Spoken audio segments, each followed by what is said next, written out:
മനം തുറന്നാലെന്ന മാനസികാരോഗ്യ ചർച്ചയുടെ ഇന്നത്തെ എപ്പിസോഡിലേക്ക് എല്ലാ പ്രേക്ഷകർക്കും ഹൃദ്യമായ സ്വാഗതം. പതിവ് പോലെ ഇന്ന് നമ്മളോടൊപ്പമുള്ളത് വിൻസേഷ്യൻ സഭാംഗവും ക്ലിനിക്കൽ സൈക്കോളജിസ്റ്റുമായ സിസ്റ്റർ ഡോക്ടർ ഡോണ തോട്ടത്തിലാണ്. സിസ്റ്ററെ ഏറെ സ്നേഹത്തോടെ നമുക്ക് ഈ ചർച്ചയിലേക്ക് സ്വാഗതം ചെയ്യാം. സ്വാഗതം സിസ്റ്റർ. കഴിഞ്ഞ എപ്പിസോഡിൽ കുട്ടികളെ വളർത്തുന്നതിൽ മാതാപിതാക്കളുടെ പങ്ക് എന്ന വിഷയത്തെക്കുറിച്ചാണ് നമ്മൾ ചർച്ച ചെയ്തത്. അതിനെക്കുറിച്ച് കൂടുതൽ കാര്യങ്ങൾ നമുക്ക് ഇനിയും അറിയേണ്ടതുണ്ട്. സിസ്റ്റർ, നമ്മളെ അത്ഭുതപ്പെടുത്തുന്ന ഒരു കാര്യമാണ് കുഞ്ഞുങ്ങളിലെ ആത്മഹത്യാ പ്രവണത, ആത്മഹത്യ ചെയ്യുന്ന കുട്ടികൾ. ഇതിനെക്കുറിച്ച്, അല്ലെങ്കിൽ മുതിർന്നവരെ പോലെ തന്നെ മാനസിക സമ്മർദ്ദം അനുഭവിക്കുന്നവരാണോ കുഞ്ഞുങ്ങൾ? അവർക്കിടയിലുമുണ്ടോ ഇങ്ങനെയുള്ള പ്രശ്നങ്ങൾ? ഇതിനെ നമുക്ക് എങ്ങനെയാണ് തിരിച്ചറിയാൻ സാധിക്കുക? ഇതിനെക്കുറിച്ച് ഒന്ന് പറയാമോ? തീർച്ചയായിട്ടും ഏത് പ്രായക്കാർക്കും ഉണ്ടാകുന്ന ഒരു അവസ്ഥയാണ് സമ്മർദ്ദം എന്നുള്ളത്.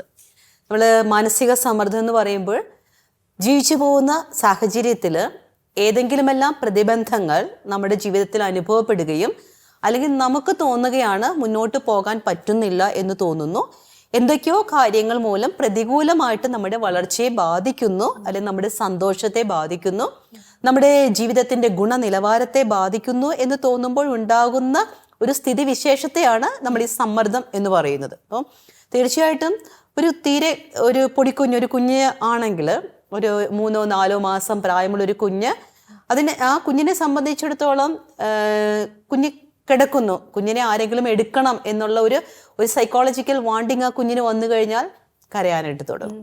അല്ലെ കുഞ്ഞിന് വിശക്കുന്നു, കുഞ്ഞ് കരയാനായിട്ട് തുടങ്ങും. അപ്പം കുഞ്ഞിന് വിശക്കുന്നു, ആ വിശക്കുന്നതിനനുസരിച്ച് ഭക്ഷണം കിട്ടുന്നില്ല.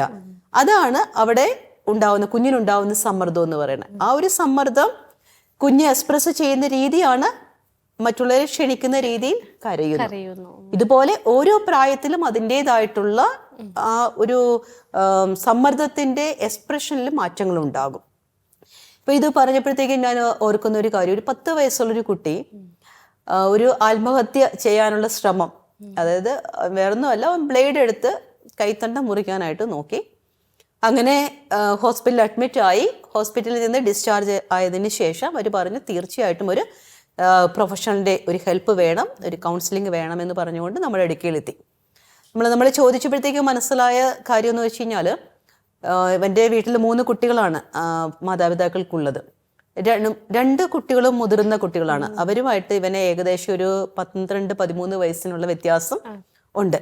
ഈ ഇവൻ്റെ ചേട്ടനുമായിട്ട് മൂത്ത ചേട്ടൻ എന്ന് പറഞ്ഞാൽ കുറച്ചുകൂടി മുതിർന്ന ആളാണ്. അപ്പോൾ അവരുടെ 2 പേരുടെയും കൂടുതൽ സാമീപ്യമോ അല്ലെങ്കിൽ ആ ഒരു ഇടപെടലോ ഒന്നും ഇവന് ലഭിച്ചിട്ടില്ല. പക്ഷേ എങ്കിലും ഇവനെ സംബന്ധിച്ചിടത്തോളം ഇവൻ്റെ കൂട്ടുകാരെന്നൊക്കെ പറയുന്ന കുറച്ച് മുതിർന്ന കുട്ടികളൊക്കെ ആയിരുന്നു. അപ്പം അങ്ങനെ ഇരിക്കുകയാണ് ഇവന് വീടിൻ്റെ അടുത്തുള്ള വേറൊരു ചേച്ചി, അവൻ്റെ കൂട്ടുകാരി എന്നാവൻ പറയുന്നത്. അപ്പോൾ ചേച്ചി വീട്ടിൽ എന്തൊക്കെയോ പ്രശ്നങ്ങളുണ്ടായി, വീട്ടിൽ വഴക്കൊക്കെ ഉണ്ടായതിനു ശേഷം ചേച്ചി ഇതുപോലെ കൈത്തണ്ടം മുറിക്കാനായിട്ട് നോക്കി. അങ്ങനെ അവർ പേടിച്ചു പോയി. അപ്പം അവര് ചേച്ചിക്ക് ബാക്കി കാര്യങ്ങളെല്ലാം സ്മൂത്തായിട്ട് ചെയ്തു കൊടുത്തു. അപ്പോൾ ഒരു പ്രശ്നമില്ലാതെ അത് മുന്നോട്ട് പോയി. അപ്പം ഇത് ഇവന്റെ മനസ്സിൽ കിടക്കുന്നുണ്ട്. അങ്ങനെ ഇരിക്കുകയാണ് അപ്പം ഇളയ കുഞ്ഞായതുകൊണ്ടും മൂത്ത 2 കുട്ടികളും മുതിർന്നവരായതുകൊണ്ടും മാതാപിതാക്കളെ സംബന്ധിച്ചിടത്തോളം വളർന്നോളും. അങ്ങനെ ഒരു സമയം കൂടുതൽ കൊടുക്കുകയോ അല്ലെങ്കിൽ അവനൊരു കെയറും കിട്ടിയിട്ടില്ല എന്നുള്ളതാണ് എൻ്റെ ഒരു കാഴ്ചപ്പാട്. അപ്പം ഇങ്ങനെ ഇരിക്കെ ഇവന് സ്കൂളിൽ ഏതോ ഒരു മത്സരത്തിന് ചേരാൻ വേണ്ടിയിട്ട് ഇവന് പൈസ വേണമെന്ന് പറഞ്ഞ് അതിനുള്ള സ്യൂട്ട് വാങ്ങിക്കാൻ വേണ്ടിയിട്ട്. അപ്പം അച്ഛൻ പറഞ്ഞു അത് കൊടുക്കാൻ പറ്റത്തില്ല, കാരണം നീ ഇപ്പം അതിന് പോയി ഇത്രയും രൂപയുടെ സ്യൂട്ട് വാങ്ങിച്ചത് കളിക്കേണ്ട കാര്യമില്ല. ഓക്കെ. അപ്പം ഈ ഒരു അവസ്ഥയിലാണ് ഇവനെ സംബന്ധിച്ചിടത്തോളം ത്രെട്ടണിങ് എന്നുള്ള രീതിയിലേക്ക് മനസ്സിലേക്ക് വരാനായിട്ട് തുടങ്ങിയത്. ഒരു പ്രാവശ്യം പറഞ്ഞ് വാങ്ങിച്ചു തന്നില്ല എന്നുണ്ടെങ്കിൽ ഞാൻ ആത്മഹത്യ ചെയ്തു കളയും. അപ്പൊ ഈ ആത്മഹത്യ എന്ന് പറയുന്ന ഒരു കാര്യത്തിനെ മുതിർന്ന ഒരാൾ കാണുന്ന കാഴ്ചപ്പാടിലല്ല കുഞ്ഞുങ്ങൾ കാണുന്നത്. അനുകരണമാണ്. അപ്പൊ അവരെ സംബന്ധിച്ചിടത്തോളം ഒരു കാര്യം കിട്ടാൻ വേണ്ടിയിട്ട് ആത്മഹത്യ എന്നങ്ങ് പറഞ്ഞാൽ മതി. പക്ഷെ ഇതിൽ എന്താ സംഭവിക്കുന്നത്, ഇതിന്റെ വരും വരായികൾ എന്താണ്, അല്ലെങ്കിൽ എൻ്റെ ജീവൻ തന്നെ അപകടത്തിലാകുന്നതാണ്, എൻ്റെ ജീവൻ എടുക്കുന്ന ഒരു കാര്യമാണ് ഞാൻ ചെയ്യുന്നത്. അപ്പൊ അത് ശാരീരികമായിട്ടും മാനസികമായിട്ടും അതേ ആത്മീയപരമായിട്ടൊക്കെയുള്ള ഒരു തെറ്റാണ് ഞാൻ ചെയ്യാൻ പോകുന്നതെന്നൊന്നും അവനും അറിയുന്നില്ല. ഇതിങ്ങനെ പറയുന്നു ആത്മഹത്യ ചെയ്യും. അപ്പൊ നീ എങ്ങനെ ആത്മഹത്യ ചെയ്യൂടാ? നമുക്കറിയാം സാധാരണയായിട്ട് കൊച്ചു പിള്ളേരോട് നമ്മൾ മാതാപിതാക്കളാണെങ്കിലും അല്ലെങ്കിൽ മുതിർന്നവരാണെങ്കിലും പറയാറുണ്ട്, എന്നാ നീ അങ്ങ് ചെയ്യ, നീ എന്നെ ഇപ്പൊ ചെയ്യാൻ പോകുന്നത്. അപ്പൊ ഇവൻ പറഞ്ഞു, ഞാൻ ആ ചേച്ചി ചെയ്ത പോലെ അങ്ങ് ചെയ്യും. അപ്പൊ തമാശ ആണെന്നാണ് ഇവർ ഓർത്തത്. ഇവരോട് ഞാൻ നീ എന്നെങ്കിലും ചെയ്യാൻ പറഞ്ഞു. പക്ഷെ കുഞ്ഞിനും ഞാൻ ഈ പറഞ്ഞ പോലെ ചെയ്യാൻ പോകുന്ന പ്രവൃത്തിയുടെ കാഠിന്യമോ തീവ്രതയോ കുഞ്ഞിന് അറിയില്ല. കുഞ്ഞു ചെന്നു. അപ്പൊ പറഞ്ഞു കേട്ടിട്ടുണ്ട്, ഇവന്റെ ചേച്ചിയോട് ഇവൻ ചോദിച്ചിരുന്നു, ചേച്ചി എന്താ ചെയ്തതെന്നൊക്കെ. ഇപ്പൊ ചേച്ചി പറയും ബ്ലേഡ് എടുത്താ ചെയ്തതെന്ന് പറയുമ്പോൾ ഇതെല്ലാം ഇവന് വിഷ്വലൈസ് ചെയ്തിരിക്കുവാണ്. ഇവനും ഇതുപോലെ ചെന്നു ബ്ലേഡ് എടുത്തു, മുറിച്ചു. അപ്പൊ ഈ മുറിച്ചു കഴിഞ്ഞപ്പോഴാണ് കൊച്ചിന് ഇത് വരുന്നത്. കാരണം ബ്ലഡ് വരുന്നു. കുഞ്ഞുടനെ കരഞ്ഞു. അപ്പൊ ഈ കരഞ്ഞോണ്ടാണ് എല്ലാവരും ഓടി വന്നു എടുത്തു. കുഞ്ഞു അതോടെ പേടിച്ചു പോയി. അപ്പോൾ നമ്മൾ വന്ന് കൗൺസിലിംഗ് നടത്തുന്നൊരു സാഹചര്യത്തിൽ ഞാൻ ചോദിച്ചു, മോനെ ഈ ആത്മഹത്യ എന്ന് വെച്ചാൽ എന്താ? അപ്പം പറഞ്ഞ് അത് ആ സാധനം കിട്ടാൻ വേണ്ടിയിട്ട് അവരെ പേടിപ്പിക്കാൻ വേണ്ടിയിട്ടാണ് ഞാൻ പറഞ്ഞത്. ഓക്കെ മോനെ, ഇപ്പം ഇത് ചെയ്തപ്പോഴത്തേക്കും കൈ മുറിയെന്ന് അറിയത്തില്ലേ? കൈ മുറിയെന്നറിയാം, പക്ഷെ വേദന ഉണ്ടാവും എന്നറിയത്തില്ല. അപ്പൊ അതില് അവൻ കണ്ടു നിൽക്കേണ്ട അല്ലെങ്കിൽ അവൻ കടന്നു പോകേണ്ട ട്രോമാറ്റിക് എക്സ്പീരിയൻസ് എന്താണെന്ന് അവൻ അറിയുന്നില്ല. ഈ സോക്കോൾഡ് ഒരു അനുകരണം അതിനെ അവനൊന്ന് ചെയ്യാനായിട്ട് ശ്രമിച്ചു എന്നത് മാത്രമാണ്. പല കുഞ്ഞുങ്ങളുടെയും ഇപ്പൊ ഈ ആത്മഹത്യ ചെയ്യാനായിട്ട് ശ്രമിച്ചു, അല്ലെ ചില കുഞ്ഞുങ്ങളൊക്കെ ആത്മഹത്യ ചെയ്തു എന്നൊക്കെ നമ്മൾ കേൾക്കാറുണ്ട്, നമ്മൾ അറിയാറുണ്ട്. ചില കേസുകളും നമ്മൾ ഡീൽ ചെയ്യാറുണ്ട്. അവിടേക്ക് എനിക്ക് കൂടുതലായിട്ട് മനസ്സിലാക്കാനായിട്ട് സാധിച്ചത് ഇതിന്റെ പൂർണ്ണമായിട്ടുള്ളൊരു രൂപം അറിഞ്ഞുകൊണ്ടല്ല, പേടിപ്പിക്കാൻ വേണ്ടിയിട്ട് കുഞ്ഞുങ്ങൾ തുടങ്ങി വെക്കുന്ന ഒരു കാര്യമാണ്. പിന്നീട് അവരുടെ കയ്യിലും നിൽക്കാതെ വരുന്നു. ഞാൻ ഓർക്കുന്നുണ്ട്, കഴുത്തിൽ ഷോള് കെട്ടി മുറുക്കി ഒക്കെ വരുന്നപ്പം എവിടെയോ കണ്ടതുമാണ്. പിന്നെ അതുപോലെ തന്നെ ഇവർ ചെയ്യുന്ന ഒരു കാര്യം എന്ന് വെച്ച് കഴിഞ്ഞാൽ, പ്രത്യേകിച്ച് കുഞ്ഞുങ്ങളുള്ളപ്പോഴത്തേക്കും അവർ ഈ വീടിന്റെ വാതിലയിലും ജനലിലും ഒക്കെ കീറും. അപ്പൊ വീട്ടില് ചിലപ്പം എല്ലാവരും ഉണ്ടായിരിക്കാം, പക്ഷെ കുഞ്ഞുങ്ങൾ കളിക്കുവാണെന്നാണ് ഓർക്കുന്നത്. അപ്പം പലപ്പോഴും ആത്മഹത്യ ചെയ്യണമെന്ന് വെച്ചുകൊണ്ട് ജീവിതം അവസാനിപ്പിക്കാൻ വേണ്ടിയിട്ടോ ചെയ്യുന്നതല്ല, ബിഹേവിയർലി, അതായത് അവരെ ഒരു പെരുമാറ്റത്തെ അനുകരിക്കുവാണ് ചെയ്യുന്നത്. അപ്പം പിന്നെ നമ്മൾ ശ്രദ്ധിക്കേണ്ട ഒരു കാര്യം, കുട്ടികളുടെ സ്ട്രെസ് നമ്മൾ മാതാപിതാക്കളോ ടീച്ചേഴ്സ് മുതിർന്നവർ മനസ്സിലാക്കണം. അത് തിരിച്ചറിയാൻ പലപ്പോഴും സാധിക്കുന്നില്ല എന്നുള്ളതാണ് അല്ലേ. നമ്മൾ ഈ മുതിർന്നവർക്കുണ്ടാകുന്ന ഒരു സ്ട്രെസ് അതുപോലെ തന്നെ ആയിരിക്കണമെന്നില്ല കുട്ടികളും ആ സ്ട്രെസ് ഉള്ളപ്പോൾ എക്സ്പ്രസ് ചെയ്യുന്നത്. ഇപ്പം നമുക്കൊരു ജീവിത സമ്മർദ്ദം വന്നു കഴിഞ്ഞാൽ, മുതിർന്നവർക്ക് വന്നു കഴിഞ്ഞാൽ അവരെ സംബന്ധിച്ചിടത്തോളം അത് ചിലപ്പോൾ വേറൊരാളോട് പറയാം, അല്ലെങ്കിൽ അതിന് വേണ്ടിയിട്ട് നെട്ടോട്ട് ഓടുമ്പോൾ നമുക്ക് മനസ്സിലാക്കാനായിട്ട് സാധിക്കും. ഇപ്പൊ കുട്ടികളിൽ അത് കൂടുതലും ഒരു പെരുമാറ്റത്തിലെ വൈകല്യമായിട്ടും ഇമോഷണലി വൈകാരിക വൈകല്യമായിട്ടൊക്കെ നമ്മൾ കാണും. ഇപ്പൊ ചില സമയത്ത് ചില കുട്ടികൾ നല്ല രീതിയിൽ പോയിക്കൊണ്ടിരുന്നതാണ്, പക്ഷെ എന്താണെന്നറിയത്തില്ല, ഒരാഴ്ചയായി കൊച്ചു ഭയങ്കരമായിട്ട് ഓടുന്നു, ചാടുന്നു, പ്രശ്നം ഉണ്ടാക്കുന്നു, അവൻ ദേഷ്യപ്പെടുന്നു, സാധനങ്ങൾ വലിച്ചെറിയുന്നു എന്നൊക്കെ പറഞ്ഞാൽ നമ്മുടെ ഇടയ്ക്ക് കൊണ്ടുവരുന്നത്. വരുമ്പോഴാണ് നമ്മൾ മനസ്സിലാക്കുന്നത് അവന്റെ പഠനത്തിൽ അവന് ഭയങ്കരമായിട്ടുള്ള പ്രശ്നമുണ്ട്. പഠിക്കണമെന്ന് ആഗ്രഹമുണ്ട്, പക്ഷെ പഠിച്ചെടുക്കാൻ സാധിക്കാത്ത അവസ്ഥ. അത് പക്ഷെ മാതാപിതാക്കൾ തിരിച്ചറിയില്ല, പഠിക്കുന്നുള്ളൊരു അതേ പറയുന്നുള്ളൂ. പക്ഷെ എത്രമാത്രം ഈ കുഞ്ഞിനെ മാനസിക സമ്മർദ്ദം അത് കൊടുക്കുന്നുണ്ടെന്ന് മനസ്സിലാവുന്ന പ്രഷർ കുട്ടിയെ തിരിച്ചറിയാൻ സാധിക്കുന്നില്ല. ഇതുപോലെ തന്നെ ഈ അടുത്തിടയ്ക്ക് നടന്ന ഒരു കലോത്സവമായിട്ട് ബന്ധപ്പെട്ട് ഒരു കുഞ്ഞൊരു പ്രോഗ്രാമിന് ചേർന്നു. അതൊരു ഗ്രൂപ്പ് പ്രോഗ്രാം ആയിരുന്നു. അപ്പൊ ഇതിന്റെ പ്രാക്ടീസ് തുടങ്ങി ഒരാഴ്ചക്ക് ശേഷം തൊട്ട് ഈ കുഞ്ഞിന്റെ പെരുമാറ്റത്തിൽ വ്യത്യാസങ്ങൾ കാണാനായിട്ട് തുടങ്ങി. അപ്പൊ വ്യത്യാസങ്ങൾ കണ്ടപ്പോഴത്തേക്കും മാതാപിതാക്കൾ ഓർത്തത് ഇവൻ ചിലപ്പം സ്കൂളിൽ ബാക്കിയുള്ള കുട്ടികളുടെയൊക്കെ ചില പെരുമാറ്റ പ്രശ്നങ്ങളൊക്കെ കണ്ടിട്ട് അത് പഠിച്ചു വരുന്നതായിരിക്കും. അപ്പൊ ഇത് ഭയങ്കരമായി വീട്ടിലൊക്കെ ആണെങ്കിലും ഭയങ്കര നശീകരണമായിട്ടുള്ള പ്രവർത്തനങ്ങളും കാര്യങ്ങളൊക്കെ ആയി. സ്കൂളിൽ ചെന്നിട്ടും ഇതേപോലെ ഒരു കുട്ടിയെ ഉപദ്രവിച്ചു. അപ്പൊ അതിന്റെ പേരിൽ സ്കൂളിൽ നിന്ന് ടീച്ചേഴ്സ് മാതാപിതാക്കളെ വിളിപ്പിച്ചു, കാര്യം പറഞ്ഞു. അവർ പറഞ്ഞു ഒരു കൗൺസിലിങ്ങിന് കൊണ്ടുപോയി അതിന്റെ റിപ്പോർട്ടുമായിട്ട് വന്നാൽ മതി എന്നുള്ള രീതിയിൽ തന്നെ പറഞ്ഞു. എനിവേ വന്നു, സംസാരിച്ചു വന്നപ്പോഴാണ് നമുക്ക് മനസ്സിലായത് ഒരു ഗ്രൂപ്പ് പെർഫോമൻസ് ആണത്. ഈ ഗ്രൂപ്പ് പെർഫോമൻസിൽ ഇവനെ ഒരുമിച്ച് നിർത്തി ഇവനോട് ഇത് ചെയ്യാൻ പറയുമ്പോൾ മറ്റുള്ള കുട്ടികൾ ചെയ്യുന്ന പോലെ സ്കിൽഫുൾഡായിട്ട് ഇവന് ചെയ്യാൻ പറ്റുന്നില്ല, സാധിക്കുന്നില്ല. അപ്പൊ ഇത് ഇവനെ സംബന്ധിച്ചിടത്തോളം ഭയങ്കര ടെൻഷനാണ്. അപ്പൊ ഈ ഒരു പ്രാക്ടീസ് നടക്കുന്നത് ക്ലാസ് തുടങ്ങുന്നതിന് മുൻപും ഈവനിങ്ങിലുമാണ്. അത് പറഞ്ഞപ്പോഴാണ് കുട്ടികളെക്കാൾ മത്സരിക്കുന്നത് മത്സര മാതാപിതാക്കളാണ് അല്ലെ. കാരണം ഇതിന്റെ ഒരു പുറകിലുള്ളത് കാര്യവും ടീച്ചർ പറഞ്ഞ പോലെ തന്നെയാണ്. കാരണം എന്നും അച്ഛനും അമ്മയും പറഞ്ഞു വിടുന്നത് 10,000-15,000 രൂപ കൊടുത്താണ് നിന്നെ ഇതുകൊണ്ട് ചെയ്യിപ്പിച്ചേക്കുന്നത്. അത് ചെയ്യാനുള്ള ഡ്രസ്സ് മേടിക്കാൻ ഇത്ര രൂപയാകും, ഞങ്ങളെ നാണം കെടുത്തിയേക്കരുത്, നീ ഒന്നാമത് പഠിക്കില്ല, ഇതെങ്കിലും ചെയ്ത് വല്ല ഗ്രേസ് മാർക്കും വാങ്ങിച്ചുകൊണ്ട് വരാൻ പറയും. അപ്പൊ ഇത് കുഞ്ഞിനെ സംബന്ധിച്ചിടത്തോളം പ്രഷറാണ്. അതെ അതെ. അപ്പൊ അതുപോലെ തന്നെ കുട്ടികളെ സംബന്ധിച്ചിടത്തോളം ഒരു അടുത്തൊരു പ്രഷർ എന്ന് വെച്ചാൽ ഇപ്പൊ ഈ ഒരു കോമ്പറ്റീഷനിൽ തന്നെയാണെങ്കിലും ചില കുട്ടികള് ഇവരെ പേടിപ്പിക്കും. അതെ. അപ്പം അവര് പറയണം, എടാ നീ അതുപോലെ നീ കളിക്കാനൊന്നും നിൽക്കണ്ട.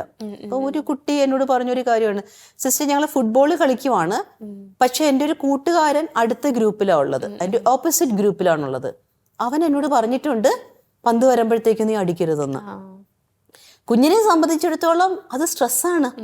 കാരണം ടീച്ചേഴ്സ് ഇത് കണ്ടു നിൽക്കുന്ന ഇവരുടെ ട്രെയിനർ പറയും, നീ എന്താ നന്നായിട്ട് കളിക്കാത്തത്, കുഞ്ഞിന് കിട്ടിയേക്കുന്ന ഒരു കാര്യം. ഇതൊന്നും നമ്മൾ മുതിർന്നവർ അറിയുന്നില്ല. അതുപോലെ മറ്റുള്ള കുട്ടികളെ കമ്പയർ ചെയ്ത് സംസാരിക്കുന്ന രീതി മാതാപിതാക്കൾക്കുണ്ട്. ഇതുപോലെ തന്നെയാണ് ഈ മൊബൈൽ ഗെയിം കളിക്കുന്ന കുട്ടികൾക്ക്.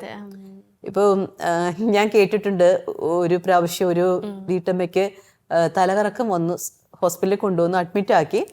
അപ്പൊ ചോദിച്ച കാര്യം പറഞ്ഞപ്പോഴത്തേക്ക് സീരിയലിൽ ആരെയോ ഭാര്യയും ഭർത്താവും തമ്മിൽ വഴക്ക് പിടിച്ചു, അവളെ അവൻ തല്ലരുതായിരുന്നു, തല്ലി. ഇത് കണ്ട് അമ്മ വീണു. ശരിക്കും നമ്മൾക്കിതൊരു വളരെ കൗതുകകരമായിട്ടും ചിരി വരും നമുക്ക്. പക്ഷെ ഇതുപോലെയും സ്ട്രെസ് അനുഭവിക്കുന്നവരുണ്ട്. ഇതുപോലെ തന്നെ കുഞ്ഞുങ്ങൾ ഗെയിം കളിക്കുമ്പോൾ ഉണ്ടാകുന്ന ചില പ്രശ്നങ്ങളുണ്ട്. സ്ക്രീൻ ടൈം കൂടുതലാണ് ഇപ്പൊ കുട്ടികൾ. സ്ക്രീൻ ടൈം കൂടുതലാണ്, ഗെയിം കളിക്കുന്നു, ചിലപ്പോൾ ഗ്രൂപ്പായിട്ടായിരിക്കും ഗെയിം കളിക്കുന്നത്. ഇവര് ഉദ്ദേശിക്കുന്ന ടാർഗറ്റ് ഇവർക്ക് എടുക്കാനായിട്ട് പറ്റുന്നില്ല. അത് സ്ട്രെസ്സാണ്. അപ്പം നമ്മൾ ഈ കുട്ടികൾക്ക് എങ്ങനെ സ്ട്രെസ് വരാനാണ്, അവരെന്നാ വീട്ടിലെ ജോലികൾ ചെയ്യുന്നുണ്ടോ, അല്ലെ പൈസ ഉണ്ടാക്കി കൊണ്ടുവരുന്നുണ്ടോ, അല്ലെ അവർക്ക് മറ്റു ഉത്തരവാദിത്തങ്ങളുണ്ടോ എന്നൊക്കെ നമ്മൾ ചോദിക്കാമെങ്കിലും അവരുടെ ആ ഒരു സ്ഥിതിയിൽ നിന്നുകൊണ്ട്, അവരുടെ പ്രായത്തിൽ നിന്നുകൊണ്ട് നമ്മൾ ശ്രദ്ധിക്കുമ്പോൾ ഒത്തിരി സ്ട്രെസ് ഈ കുഞ്ഞുങ്ങൾക്കുണ്ട്. ഗുഡ്നസ് ടി വി പ്രേക്ഷകർക്ക് ഒരു സന്തോഷ വാർത്ത. ഗുഡ്നസ് ടെലിവിഷൻ ഇനി മുതൽ സാറ്റലൈറ്റിൽ മാത്രമല്ല OTT പ്ലാറ്റ്ഫോമിലും ലഭ്യമാണ്. ഇനി മുതൽ OTT പ്ലാറ്റ്ഫോമായ ഗൂഗിൾ ടിവിയിൽ ഗുഡ്നസ് ടെലിവിഷൻ ലഭ്യമാകുന്നു.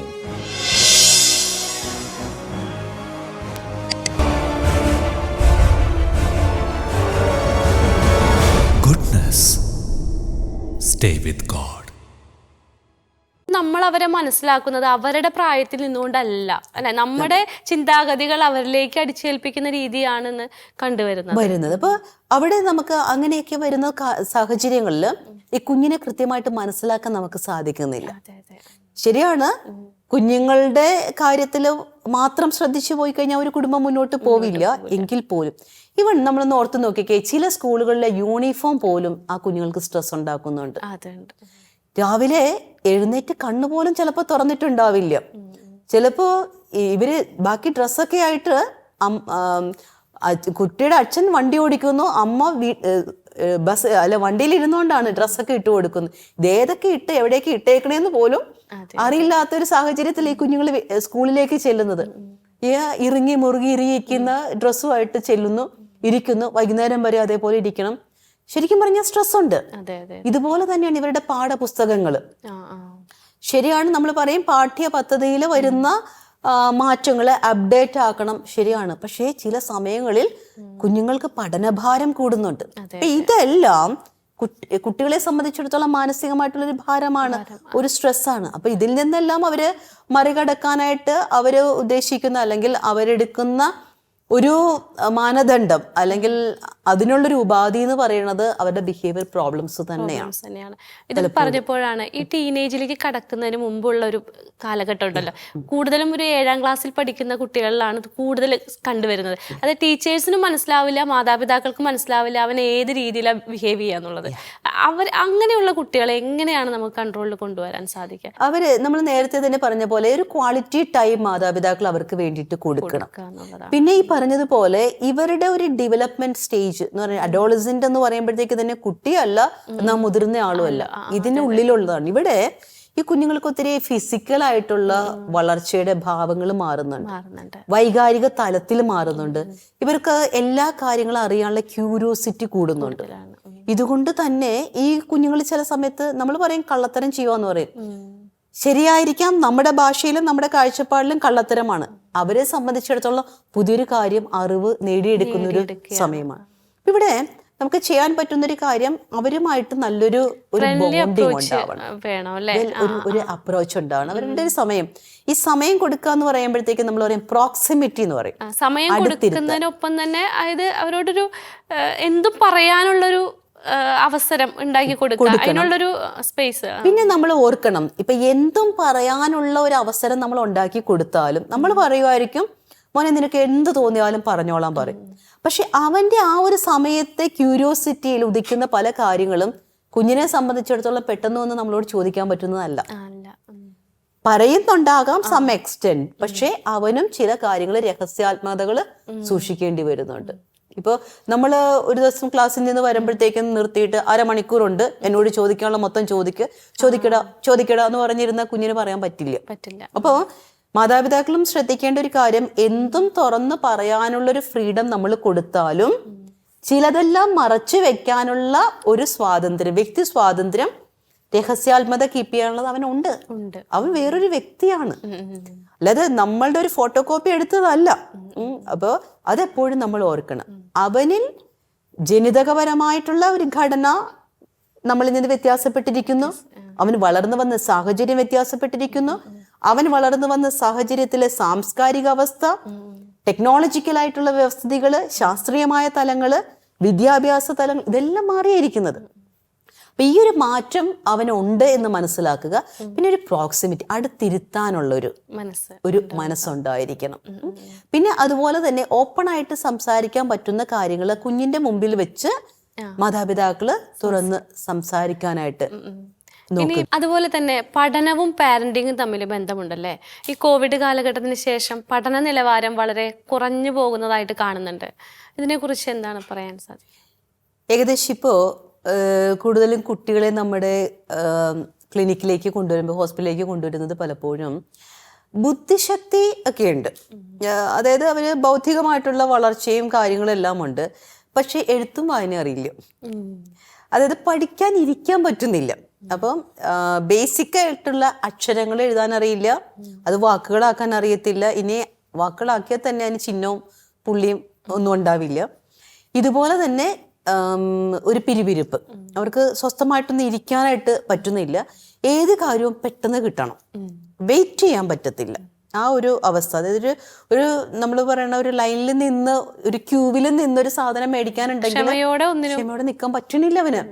ഒന്നില്ലെങ്കിൽ അവിടെ നിന്ന് അങ്ങ് മാറി നിന്ന് വേറെ എന്തെങ്കിലും ചെയ്തിട്ട് വരുമ്പോഴത്തേക്ക് അപ്പൊ അടുത്ത ക്യൂ ആയി കാണും. ഈ നിൽപ്പാണ്. അപ്പൊ ഇതിന്റെ ഒരു കാരണം എന്ന് വെച്ച് നമ്മൾ നോക്കുമ്പോൾ പല കാരണങ്ങൾ ഉണ്ടാവാം. പക്ഷേ എങ്കിലും ഇതിന്റെ ഒരു വ്യക്തമായ ഒരു കാരണം നമുക്ക് കൂടുതൽ ഊഹിക്കാൻ പറ്റുന്നത് ഈ കൊറോണ കാലം, അതായത് ഈ പാൻഡമിക് കാലഘട്ടം ഏറ്റവും കൂടുതൽ തകർത്തത് നമ്മുടെ കുഞ്ഞുങ്ങളുടെ വൈകാരികമായിട്ടുള്ളതും വിജ്ഞാനീയമായിട്ടുള്ള വളർച്ചയാണ്. കാരണം ഇപ്പോൾ പ്രത്യേകിച്ചൊരു 7ാം ക്ലാസ്സിൽ ഒക്കെ പഠിക്കുന്ന കുട്ടികളെ സംബന്ധിച്ചിടത്തോളം നമ്മൾ നോക്കുമ്പോൾ ഇതിനു മുൻപ് ഒരു 2 വർഷത്തിന് മുൻപുണ്ടായ പാൻഡമിക്, അതും ഒരു 2 വർഷത്തോളം നീണ്ടു നിന്നു. അപ്പൊ ബേസിക് ആയിട്ടുള്ള അക്ഷരങ്ങൾ പഠിക്കുക, അറിവ് സമ്പാദിക്കുക എന്നൊരു കാര്യത്തിനാണ് ഈ കുഞ്ഞുങ്ങൾക്കൊരു ചെറിയ ഇടിവ് സംഭവിച്ചിരിക്കുന്നത്. അപ്പൊ അവിടെ മൊത്തം ഒരു ഡിജിറ്റൽ പ്ലാറ്റ്ഫോമിൽ അല്ലെങ്കിൽ ഒരു വെർച്വൽ പ്ലാറ്റ്ഫോമിലായിരുന്നു ഇവർ കണ്ടും കേട്ടും കൊണ്ടിരുന്നത്. അപ്പൊ ഇതുകൊണ്ട് തന്നെ എഴുതി പഠിക്കുക, അല്ലെ പഠിക്കുന്ന രീതി എങ്ങനെയാണ്, ഒരു 1-to-1 relationship with teacher and student, അതിവർക്ക് നടന്നിട്ടില്ല, ഫോം ചെയ്യപ്പെട്ടിട്ടില്ല. അപ്പൊ ഇത് കുഞ്ഞിന്റെ പഠനത്തെ ശരിക്കും ബാധിച്ചിട്ടുണ്ട്. അതുപോലെ തന്നെ ഈ അക്ഷരങ്ങള് കൃത്യമായിട്ട് എഴുതാനും വായിക്കാനും പഠിക്കാത്തൊരു കുഞ്ഞിന് ഒരിക്കലും ഒരു സബ്ജക്ട് നോളജിലേക്ക് പോകാൻ പറ്റില്ല. ലാംഗ്വേജ് ഡെവലപ്പ് ചെയ്യാതെ സബ്ജക്റ്റിലേക്ക് പോകാനായിട്ട് സാധിക്കാതെ വരുന്നുണ്ട്. അപ്പോൾ ഇത് വരുമ്പോഴത്തേക്ക് അവർ പറയുന്നത്, മാതാപിതാക്കൾ പറയുന്നത്, ബാക്കി എല്ലാ കാര്യങ്ങളും നന്നായിട്ട് ചെയ്യും സിസ്റ്ററെ, പഠിക്കാൻ മാത്രം ഇഷ്ടമില്ല. കുഞ്ഞിന് പഠിക്കാൻ ഇഷ്ടമില്ലാത്തത് കൊണ്ടല്ല, കുഞ്ഞിന് പഠിക്കേണ്ടതിന്റെ ഏറ്റവും പ്രധാനപ്പെട്ട ഒരു സ്കില്ല് ഡെവലപ്പ് ചെയ്തിട്ടില്ല. ഇപ്പോൾ ഇന്നും ഞങ്ങൾ ഓർക്കുന്നൊരു കാര്യം, 10ാം ക്ലാസ്സിലും അല്ലെങ്കിൽ 10th പിന്നെ 8th-ലും 9th-ലൊക്കെ പഠിക്കുന്ന കുട്ടികളെ നമ്മുടെ ഡിപ്പാർട്ട്മെന്റിൽ കൊണ്ടുവന്നിരുത്തി അക്ഷരം എഴുതിപ്പിച്ചു പഠിപ്പിക്കുക. കാരണം ബേസിക്കിലേക്ക് വരാതെ പോയി. അപ്പൊ അത് വളരെ പ്രധാനപ്പെട്ട ഒരു കാര്യമാണ് പഠനവുമായിട്ട് ബന്ധപ്പെട്ടത്. ഇനി നമുക്ക് എന്ത് ചെയ്യാൻ സാധിക്കും എന്നുള്ളതാണ് നമുക്ക്. അതായത് മാതാപിതാക്കൾ ശ്രദ്ധിക്കേണ്ട ഒരു കാര്യം, പ്രത്യേകിച്ചൊരു 3ാം ക്ലാസ്സിൽ ഒരു 3rd സ്റ്റാൻഡേർഡിൽ എത്തുന്ന ഒരു കുഞ്ഞിന് തറവായിട്ട് അക്ഷരങ്ങൾ വാക്കുകളാക്കുന്നത് പഠിച്ചിരിക്കണം. ആ ഒരു സമയത്ത് പഠിക്കാനായിട്ട് പറ്റുന്നില്ല, ടീച്ചേഴ്സ് നോക്കിയിട്ട് പറ്റുന്നില്ല, മാതാപിതാക്കൾ പറഞ്ഞു കൊടുത്തിട്ട് പറ്റുന്നില്ല എന്നുണ്ടെങ്കിൽ അതിന് വേണ്ട രീതിയിലുള്ള ഒരു പ്രൊഫഷണൽ ഒരു ഹെൽപ്പ് നമ്മൾ തേടണം. കാരണം കുട്ടികളുടെ പഠനവുമായിട്ട് ബന്ധപ്പെട്ടാണ് കുട്ടികളെ പലപ്പോഴും നമ്മൾ താരതമ്യം ചെയ്യുന്നത്. മക്കള് പഠിക്കുവോ? നല്ല മക്കളാ. പഠിക്കത്തില്ല, ചീത്ത പിള്ളേര്. അപ്പൊ ഒരു പഠനത്തിൽ മാത്രം ഒരു വ്യക്തിയെ കേന്ദ്രീകരിച്ചു കൊണ്ട് പോകുന്ന ഒരു സംസ്കാരത്തിലേക്കൊക്കെ നമ്മൾ പതുക്കെ നീങ്ങിക്കൊണ്ടിരിക്കുകയാണ്. പക്ഷേ നമ്മൾ ഓർക്കേണ്ട കാര്യം ഒരു ബുദ്ധിപരമായിട്ടുള്ള, അതായത് ബൗദ്ധിക തലത്തിലെ ഒരു അവർക്ക് കിട്ടേണ്ട ഒരു സോഴ്സ് എന്ന് പറയുന്ന ഒരു കാര്യം ജനിക്കുമ്പോഴേ ലഭിക്കുന്നതാണ്. ഇപ്പൊ നമ്മൾ പറയും fluid intelligence and crystallised intelligence എന്ന് പറയും. അതായത് ഫ്ലൂയിഡ് ഇന്റലിജൻസ് എന്ന് പറയുമ്പോൾ ജനിക്കുമ്പോഴേ ജനിതകപരമായിട്ട് ഒരു കുഞ്ഞില് സ്ഥാപിതമായിട്ടുള്ള അല്ലെങ്കിൽ ആ കുഞ്ഞിനുള്ള കപ്പാസിറ്റിയാണ്. അപ്പൊ ഈ ഒരു കപ്പാസിറ്റി എത്രമാത്രമാണെന്ന് നമ്മൾ അറിയണം. ഒരു കുഞ്ഞിനെ നമ്മൾ പ്രഷർ ചെയ്യുവാണ് എല്ലാ കാര്യങ്ങളും ചെയ്യണം എന്ന് പറയുന്നത്. അപ്പൊ അവിടെ നമ്മൾ എപ്പോഴും ഓർക്കേണ്ടത് കുട്ടികളുടെ മൈൽ സ്റ്റോൺ ഡെവലപ്മെന്റ് എന്ന് പറയും. അതായത് കമിഴ്ന്ന് വീഴുന്ന ഒരു 3, 4, 5 മാസത്തിനുള്ളിൽ കമിഴ്ന്ന് വീഴുക, അല്ലെങ്കിൽ 6-7 മാസത്തിന് മുമ്പിൽ ഇരിക്കുക, 1 വയസ്സിന് മുമ്പിൽ നിന്ന് പതുക്കെ നടക്കാനായിട്ട് സ്റ്റെപ്പുകൾ തുടങ്ങുക, 2 വയസ്സ് ആകുമ്പോഴേക്കൊക്കെ സംസാരിച്ചു തുടങ്ങുക. ഈ ഒരു ഡെവലപ്മെന്റ് ഈ കുഞ്ഞിൽ ഉണ്ടാകുന്നുണ്ടോ എന്ന് നോക്കണം. അത് ആ കുഞ്ഞില് കൃത്യമായിട്ട് ഉണ്ടാകുന്നുണ്ട് എങ്കിൽ നമുക്ക് പറയാനായിട്ട് പറ്റും ഒരു ഗ്ലോബൽ ഡെവലപ്മെന്റ് ആ കുഞ്ഞിൽ നടന്നു കഴിഞ്ഞു. ഇനി അങ്ങനെ ഡെവലപ്മെന്റ് നടന്നു വന്ന ഒരു കുഞ്ഞിനും സാഹചര്യങ്ങളില്ലാതെയായി, അതായത് പഠിക്കാനായിട്ട് ഇരിക്കാൻ പറ്റുന്നില്ല, ഇരുന്ന് പഠിപ്പിക്കാൻ ആരുമില്ല, എങ്ങനെയാ ഇപ്പൊ ഒരു എഴുതണമെങ്കിൽ തന്നെ നമ്മൾ ഓർത്ത് നോക്കിക്കേ, നമ്മൾ വരയ്ക്കുക, അതായത് അതിനൊരു വേ ഓഫ് റൈറ്റിംഗ് ഉണ്ട്. ഓക്കെ, ഇതറിയത്തില്ല, മാത്രം കാണിച്ചിട്ടാ ഇതാണാന്ന് പറഞ്ഞ ഈ കുഞ്ഞിന് എവിടുന്ന് തുടങ്ങണം എവിടെ അവസാനിപ്പിക്കണമെന്ന് അറിയത്തില്ല അല്ലെ. ഇതേപോലെ തന്നെ എയും. അപ്പൊ ഇതെവിടെ തുടങ്ങണം എവിടെ അവസാനിക്കണം എന്ന് കുഞ്ഞ് അറിയണമെങ്കിൽ ഒബ്സർവേഷൻ വേണം. അതിന് ആ കുഞ്ഞിനെ നമ്മൾ ഗൈഡ് ചെയ്യേണ്ടതായിട്ടുണ്ട്. ആ ഗൈഡൻഷിപ്പ് അവിടെ ഇല്ലെങ്കിലോ?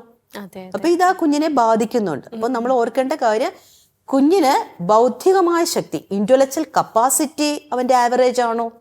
ഇനി ഇതുപോലെ തന്നെയാണ് പഠനത്തിലേക്ക് കടക്കുമ്പോൾ പഠന വൈകല്യം എന്ന് പറയുന്ന ഒരു കാര്യമുണ്ട്, ലേണിംഗ് ഡിസബിലിറ്റി എന്ന് പറയും. അതൊരു ന്യൂറോ ഡെവലപ്മെന്റൽ പ്രോബ്ലം ആണ്. എന്ന് വെച്ച് കഴിഞ്ഞാൽ നമുക്കതിനെ ഒരു ഇൽനെസ്, രോഗാവസ്ഥ എന്നതിനേക്കാൾ ഉപരി ഒരാളുടെ അവസ്ഥ. ഇപ്പൊ ഒരു കാഴ്ചയ്ക്ക് ഒരു കുഞ്ഞിന് മങ്ങലുണ്ട് എങ്കിൽ, കാഴ്ച കുറവാണെങ്കിൽ അത് നമ്മൾ ആ ഒരു സെൻസറി അല്ലെങ്കിൽ കാഴ്ച എന്ന് പറയുന്ന ഒരു കാര്യത്തിന് ആ കുഞ്ഞിന് ആ ഒരു കുറവുണ്ട്. നമുക്ക് പിന്നീട് ഉപയോഗിക്കാൻ പറ്റുന്നത് അതിന്റെ എക്യുപ്മെന്റ്സ് ആണ്. അതിനെ എങ്ങനെ കറക്റ്റ് ചെയ്യാം, അപ്പൊ കറക്റ്റീവ് എക്യുപ്മെന്റ്സ് ആണ് പിന്നീട് നമുക്ക് ഉപയോഗിക്കാൻ പറ്റുന്നത്. ഇതേപോലെ തന്നെ ബാക്കി കാര്യങ്ങളിലെല്ലാം കുഞ്ഞിന് കാര്യങ്ങൾ ഗ്രഹിക്കാനുള്ള ശക്തി ഉണ്ടായിരിക്കുകയും പഠനത്തിൽ മാത്രമാണ് അവൻ വീക്കെങ്കിലും ഇതുപോലെ പ്രൊഫഷണൽ ഹെൽപ്പ് നമുക്ക് ആവശ്യമാണ്. റെമഡിയൽ ട്രെയിനിങ് പോലെയുള്ള കാര്യങ്ങൾ നമുക്ക് ആവശ്യമാണ്. അപ്പൊ ഏകദേശം ഒരു 4ാം ക്ലാസ് 5ാം ക്ലാസ് ആ ഒരു കാലഘട്ടത്തിൽ നമുക്ക് അറിയാം കുഞ്ഞിന്റെ ഒരു പഠന രീതി, പഠന സമ്പ്രദായം അറിയാം, അവൻ്റെ ഒരു പഠന ശൈലി നമുക്ക് അറിയാനായിട്ട് സാധിക്കും. അപ്പോൾ തീർച്ചയായിട്ടും നമുക്കൊരു ഹൈസ്കൂൾ ലെവലിലേക്ക് കടക്കുന്നതിന് മുൻപ് തന്നെ ഇതുപോലെ എന്തെങ്കിലും പ്രശ്നങ്ങൾ ഉണ്ടെങ്കിൽ മനസ്സിലാക്കി എടുക്കാനായിട്ട് സാധിക്കും. അപ്പൊ അതിന് നമ്മുടെ കുട്ടികളെ നമ്മൾ പറഞ്ഞ കണ്ടിന്യൂസ് ആയിട്ട് നമ്മൾ ഒബ്സർവ് ചെയ്യണം. മാതാപിതാക്കൾ മാത്രം ഒബ്സർവ് ചെയ്താൽ പോരാ, അവിടെ ടീച്ചേഴ്സിന്റെ ഒബ്സർവേഷൻ ആവശ്യമാണ്. ഇതുപോലെ തന്നെ മറ്റു കുടുംബാംഗങ്ങളുടെയും ഒബ്സർവേഷൻ ആവശ്യമാണ്. അപ്പം നമ്മൾ ഓർക്കുക, ഒരു കാലഘട്ടം, പ്രത്യേകിച്ച് പാൻഡമിക് കാലഘട്ടം, കുഞ്ഞുങ്ങളുടെ പഠനത്തിൽ നിന്ന് അവരെ വേർതിരിച്ചു വിടുന്ന പല അവസ്ഥകളിലേക്കും വന്നു. ഈ മൊബൈൽ ഫോണിന്റെ ഉപയോഗം അതിൽ പറയാൻ വലിയൊരു വിഷയമാണത്. തീർച്ചയായിട്ടും ടീച്ചർ, അതായിരുന്നു ഞാൻ അതിലേക്ക് ടേൺ ചെയ്യുമായിരുന്നു. കാരണം പഠനത്തിൽ ഞാൻ ഈ പറഞ്ഞ പോലെ അക്ഷരങ്ങൾ തിട്ടമാകുന്നില്ല, പഠനത്തിന്റെ കൃത്യമായ അവസ്ഥയിലേക്ക് അല്ലെങ്കിൽ പഠിക്കാനിരിക്കേണ്ടത് എങ്ങനെയാണ്, സ്കൂൾ ബിഹേവിയർ എന്ന് പറയുന്ന ഒരു കാര്യം, അല്ലെ ക്ലാസ് റൂം ബിഹേവിയർ, ക്ലാസ് റൂമിൽ എങ്ങനെ ഇരിക്കേണ്ടത്, ടീച്ചർ വന്നാൽ എന്താ പറയേണ്ടത്, എപ്പോഴാണ് എഴുന്നേക്കേണ്ടത്, ഇതൊക്കെ അവരെ പഠിപ്പിക്കുന്ന ശൈലിയാണ്. അതിനൊരു മാറ്റം വന്നു. സ്ക്രീൻ ടൈം കൂടി. ഇപ്പൊ ഈ ഒരു സ്ക്രീൻ ടൈമിലേക്ക് കുഞ്ഞുങ്ങൾ കൂടുതലായിട്ട് കയറി. കാരണം നമുക്കറിയാം വെർച്വൽ പ്ലാറ്റ്ഫോമിലായിരുന്നു അവരുടെ വിദ്യാഭ്യാസം നടന്നുകൊണ്ടിരുന്നത്. ആ വെർച്വൽ പ്ലാറ്റ്ഫോമിൽ നിന്ന് അവര് അവർക്ക് പഠിപ്പിക്കുന്ന പഠന വിഷയം മാത്രമല്ല, എന്റർടൈൻമെന്റ് അതിലായിരുന്നു, സോഷ്യലൈസേഷൻ അതിലായിരുന്നു നടന്നുകൊണ്ടിരുന്നത്. എല്ലാം ആ ഒരു മൊബൈലിലേക്ക്, നമ്മൾ പറയുന്ന ഒരു വിദ്യാഭ്യാസ മേഖലയും വിദ്യാലയവും ആതുരാലയവും അതുപോലെ തന്നെ നമ്മുടെ ആധ്യാത്മിക കേന്ദ്രങ്ങളെല്ലാം ഈ ഒരു മൊബൈലിലേക്ക് ഒതുങ്ങിപ്പോയ, അല്ലെങ്കിൽ ഒരു ഡിജിറ്റൽ സ്ക്രീനിലേക്ക് ഒതുങ്ങിപ്പോയ ഒരു കാലഘട്ടമായിരുന്നു. ഇവിടെ നിന്ന് തിരിച്ചു കൊണ്ടുവരിക എന്ന് പറയുന്നത് വളരെ പ്രധാനപ്പെട്ട ഒരു കാര്യം തന്നെയാണ്. അപ്പൊ ഇവിടെ നമ്മൾ ഓർക്കേണ്ട ഒരു കാര്യം, ഒരു ഉത്തരവാദിത്വപൂർണമായിട്ടുള്ള ഒരു രക്ഷകർതൃത്വം ഒരാൾ ഇന്ന് ഏറ്റെടുക്കണമെങ്കിൽ കൃത്യമായിട്ട് അയാൾക്ക് നല്ലൊരു ബോധ്യമുണ്ടാകണം, ഞാൻ ഒരു കുഞ്ഞിനെ, ഒരു തലമുറയെ വാർത്തെടുക്കുകയാണ് എന്നുള്ളത്. അപ്പം കുട്ടികൾക്ക് ഇപ്പോൾ തീർത്തും മൊബൈൽ ഉപയോഗം അല്ലെങ്കിൽ കമ്പ്യൂട്ടർ ഉപയോഗം അല്ലെങ്കിൽ ഡിജിറ്റൽ ഉപയോഗം നിർത്തിക്കൊണ്ട് നമുക്കിന്നെ മുന്നോട്ട് പോകാൻ സാധിക്കില്ല. ഒരു ഡിജിറ്റൽ സിറ്റിസൺഷിപ്പ് എങ്ങനെ റെസ്പോൺസിബിൾ ആയിട്ട് ചെയ്യണം എന്നുള്ളതാണ് ഒരു കുഞ്ഞിനെ പഠിപ്പിക്കേണ്ടത്. അതായത് ഒരു സ്ക്രീൻ ടൈം എത്രമാത്രമായിരിക്കണം, എന്താണ് നീ കാണേണ്ടത്, എങ്ങനെയാണ് നീ അതിനെ എടുക്കേണ്ടത്. അപ്പൊ ഏത് രീതിയിൽ നിന്റെ മനോഭാവം അതുമായിട്ട് പൊരുത്തപ്പെടണം, അത് വളരെ പ്രധാനപ്പെട്ട ടൈം മാതാപിതാക്കൾ കൊടുക്കണം കാര്യമാണ്. അപ്പം മാതാപിതാക്കളും അപ്ഡേറ്റ് ആകേണ്ടതായിട്ടുണ്ട്. ചിലപ്പോഴൊക്കെ ചിലർ പറയും, സിസ്റ്റർ ഞാൻ എൻ്റെ മൊബൈൽ ഫോൺ ലോക്കിട്ടൊക്കെ വെച്ചിരിക്കുമായിരിക്കും, ഇവൻ എങ്ങനെയാണെന്ന് അറിയത്തില്ല ലോക്ക് മാറ്റുന്നുണ്ടെന്ന് പറയും. ചില കുട്ടികളോട് ചോദിക്കുമ്പോഴാണ് ഇവർ പറയുന്നത്, ഇതിൻ്റെ അകത്ത് സ്ക്രീനിലൊക്കെ ചിലപ്പോൾ ഒരു ഓയിലി ആയിട്ടുള്ള ഒരു പ്രതലം ഉണ്ടാക്കി വെക്കുന്നു, മാതാപിതാക്കൾ എന്റെ പാറ്റേൺ വരയ്ക്കുമ്പോൾ കാണുന്നു. ചിലപ്പോ ഇത് കണ്ടുകൊണ്ടിരിക്കുന്ന പ്രേക്ഷകരിൽ കുട്ടികളുണ്ടെങ്കിൽ ഓർക്കാം, പുതിയ ഐഡിയ സിസ്റ്റർ പറഞ്ഞു തന്നല്ലോ എന്ന് ചിലപ്പോൾ ഓർക്കാം. പക്ഷെ ഇതുപോലെ തന്നെ അമ്മയെ വിളിച്ചുകൊണ്ട് മിററിന്റെ ഓപ്പോസിറ്റ് ആയിട്ട് നിർത്തുന്നു, അമ്മ ഇതൊന്ന് തുറന്നു തരാൻ പറയുന്നു. അപ്പോൾ നമ്മൾ ഓർക്കുക, നമ്മുടെ മുൻപിൽ നിൽക്കുന്നത് ഒരു ടെക്കി യുഗത്തിലെ കുഞ്ഞാണ് നിൽക്കുന്നത്. അവന് കൃത്യമായിട്ട് അറിയാം എന്താണ് ചെയ്യുന്നത്, എങ്ങനെയാണ് അതൊക്കെ കാര്യങ്ങൾ ചെയ്യുന്നതെന്നൊക്കെ. ഇപ്പം ഡ്യുവൽ ഫേസ് എടുക്കുന്ന ചില ആപ്പുകളൊക്കെ ഉണ്ട്. അതായത് അമ്മയും അച്ഛനും ഒക്കെ ഉപയോഗിക്കുന്ന ഒരു മൊബൈലിന്റെ ഒരു ഫേസിൽ അവരങ്ങ് ചെയ്തോളൂ, ഞാൻ അടുത്തൊരു ക്രിയേറ്റ് ചെയ്ത് അടുത്തൊരു ഫേസ് ഉണ്ടാക്കിയ ഒരു സ്പേസും ഉണ്ടാക്കിയിട്ടിരിക്കുവാണ് എന്നൊക്കെ രീതിയിൽ. അപ്പൊ തീർച്ചയായിട്ടും ഒരു അപ്ഡേഷൻ മാതാപിതാക്കൾക്ക് ആവശ്യമാണ്. അപ്പൊ അത് എനിക്ക് തോന്നുന്നത് കുട്ടികളെ സംബന്ധിച്ചിടത്തോളം, കുട്ടികൾ സ്കൂളിൽ പഠിക്കുന്ന ആ ഒരു കാലഘട്ടത്തിലാണ് എങ്കിൽ വിദ്യാഭ്യാസ സ്ഥാപനങ്ങൾക്ക് അത് ചെയ്തു കൊടുക്കാനായിട്ട് സാധിക്കും. പ്രൊഫഷണൽസുമായിട്ട് ഇവരെ ഒന്ന് കോണ്ടാക്ട് ചെയ്യാനായിട്ട്, ഒരു പ്രൊഫഷണൽ ഹെൽപ്പ് തേടാനായിട്ടൊക്കെ അത് സാധ്യമാകും. ഇതോടൊപ്പം തന്നെ വളരെ പ്രധാനപ്പെട്ട ഒരു കാര്യമാണ് ധാർമ്മികമായിട്ടുള്ള ഒരു ഉത്തരവാദിത്വപൂർണമായിട്ടുള്ളൊരു ജീവിതം. നമ്മൾ നേരത്തെ തന്നെ പറഞ്ഞതുപോലെ ഒരു ഗ്രാറ്റിറ്റ്യൂഡോടുകൂടി കാണാനായിട്ട്. ഈ ഗ്രാറ്റിറ്റ്യൂഡ് എന്ന് പറയുന്നത് നമ്മൾ കാണുന്ന മെറ്റീരിയലിസ്റ്റിക് ആയിട്ടുള്ള ലോകത്തിലെ കാര്യങ്ങളോടോ ആളുകളോടോ മാത്രമല്ല, അതിനേക്കാൾ ഉപരിയായിട്ട് ഞാൻ പോലും ചോദിക്കാതെ, ഞാൻ പോലും അറിയാതെ എനിക്ക് ജന്മം നൽകിയ, എന്നെക്കുറിച്ചൊരു പദ്ധതിയുള്ള ദൈവത്തോട്, അപ്പൊ ദൈവത്തോട് കണക്ട് ചെയ്യപ്പെടുന്ന ഒരു ജീവിതം. അപ്പൊ അങ്ങനെ ഒരു ജീവിതമാണ് എൻ്റേത് എന്ന് മനസ്സിലാക്കുമ്പോൾ ഒരു കുഞ്ഞിനെ സംബന്ധിച്ചിടത്തോളം അത് ഭയങ്കര വർത്ത്ഫുൾ ആയിരിക്കും, ഒരു മേന്മയേറിയതായിരിക്കും. അപ്പൊ എനിക്ക് തോന്നുന്നത് തീർച്ചയായിട്ടും നമ്മളിപ്പോൾ ഒരു പാരന്റിങ്ങിനെ കുറിച്ചും കുഞ്ഞുങ്ങളുടെ വളർച്ചയെക്കുറിച്ചൊക്കെ ഇത്രയും കാര്യങ്ങൾ സംസാരിച്ചപ്പോൾ ഇത് ഒത്തിരിയേറെ ഉപകാരപ്പെട്ടിട്ടുണ്ട് എന്ന് എനിക്ക് തോന്നുകയാണ്. കാരണം പലപ്പോഴും പലരും പറയാറുള്ളത്, കുട്ടികളെ കൊണ്ട് ഞങ്ങൾ മടുത്തു സിസ്റ്ററെ, എങ്ങനാ ചെയ്യേണ്ടതെന്ന് അറിയത്തില്ല, എങ്ങനാ ഇവരോട് പെരുമാറേണ്ടതെന്ന് അറിയത്തില്ല എന്ന്. അപ്പം തീർച്ചയായിട്ടും ഇങ്ങനെ പെരുമാറണമെന്ന് പറഞ്ഞ് നമുക്ക് 1 2 3 4 എന്നുള്ള രീതിയിൽ ഒരു ചാർട്ട് രൂപപ്പെടുത്തുന്നതിനേക്കാൾ കൂടുതലായിട്ട് ആ കുഞ്ഞുങ്ങളെ മനസ്സിലാക്കി അവരുടെ ഒരു ആവശ്യം അറിഞ്ഞുകൊണ്ട് അവരോട് ഇടപെടുന്ന മാതാപിതാക്കളുടെ ഒരു സമൂഹത്തെ നമുക്ക് വാർത്തെടുക്കാനായിട്ട് ഇത് സഹായിക്കുമാറാകട്ടെ എന്ന് ആശംസിക്കുന്നു. മനം തുറന്നാലെന്ന മാനസികാരോഗ്യ ചർച്ചയുടെ ഇന്നത്തെ എപ്പിസോഡ് ഇവിടെ അവസാനിക്കുകയാണ്. ചർച്ചയിൽ പങ്കെടുത്ത സിസ്റ്റർ ഡോക്ടർ ഡോണ തോട്ടത്തിലിന് ഏറെ സ്നേഹത്തോടെ നന്ദി പറയുന്നു. അടുത്തയാഴ്ച പുതിയൊരു വിഷയവുമായി നമുക്ക് കണ്ടുമുട്ടാം. എല്ലാ പ്രേക്ഷകർക്കും പ്രാർത്ഥനയോടെ നന്ദി.